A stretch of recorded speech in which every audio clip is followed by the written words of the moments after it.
I was in a hospital's A&E department for a few days, and in a small room with a bed for much of it.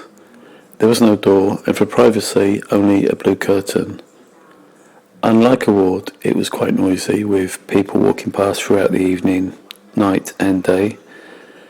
And there was a loudspeaker adding to the noise where requests were issued to porters for patient wheelchairs and beds, and there was also instructions for others. Nurses would enter the room to check blood pressure, take blood, and do a few ECGs as well. In the cubicle behind the one I stayed, and during the early hours, there were groans of pain from a female. Recording someone in distress and pain was not for any latent perverted pleasure, but to show another understandable part of life within the accident and emergency floor of this hospital.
I was not the focus for treatment in this room.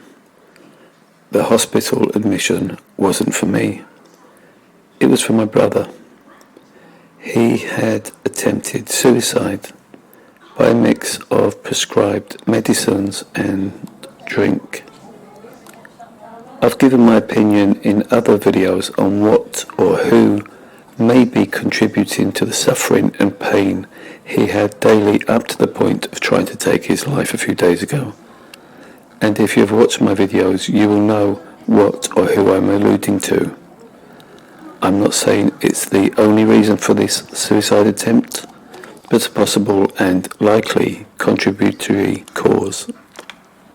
The police are also responsible because if they hadn't continued to deny the fact of my prior reputation and their gaslighting of my evidence, I'm sure my innocent brother Barry would not have suffered to the degree he had. Mental health services also must shoulder the blame for this suicide attempt because they too have in effect hung me out to dry by their willful act of not assessing my evidence pertaining to my being a social outcast and instead taking the police's deliberately biased gaslit assessment. Barry has survived, and no words will adequately convey how grateful I am. The day after the attempt to end his life, and once the hospital staff were satisfied his latest ECG was showing normal heart activity, Barry was moved out of the cubicle and into the public area where together We waited for a few hours for the results of blood tests and a chat with a mental health consultant. As we waited, a few nurses would check his temperature and blood pressure, and then the mental health consultant arrived and she spoke to Barry alone in a room close by, and then shortly after I was allowed to join and explain the events leading up to his suicide attempt. Also discussed was the consultant's treatment plan for the next few weeks. In the time Barry and myself waited in the corridor before going home, he was feeling normal, and normal is a wonderful thing to see. There was no pain nor anything else that has plagued his well-being recently and for many years. More proof of this was his remark in how gorgeous were the two females that checked his blood pressure and temperature, and also the mental health consultant, who I believe is of Italian origin. I fully agreed with his astute observations. We were soon back at the flat, come torture chamber, and having only eaten a few sandwiches in the hospital, Barry had built up quite an appetite. It was good to see him eating well and enjoying things again. At around 9 p.m. his bed beckoned, and I understood after such traumatic events his body needed some restorative sleep, though prior to the overdose, good rejuvenating sleep has been rare. And once more I will point to some of my other videos, a significant possible contributor to this, one which will affect me also when I'm in the flat. At around 2 a.m. there were knocks to the flat door. I looked through the door spy hole and saw 3 police officers. My brother had attempted suicide 72 hours earlier, and the police, as I said in the second paragraph, might have added to his distress indirectly with their complicity in the gang stalking program. If they'd admitted to their part in these secret operations back in 2018, instead of gaslighting my evidence, using psychiatric reprisals and making spurious and ludicrous accusations about my mental health, their confession might have helped significantly reduce the invisible torture Barry has suffered and continues to suffer. I ignored the police and they went away, but they returned the next day, and again I ignored them. Why were they here? Some more gaslighting, or to revel in my brother's suicide attempt? They would have preferred me to have attempted to take my own life, and that pleasure increased if I'd been successful.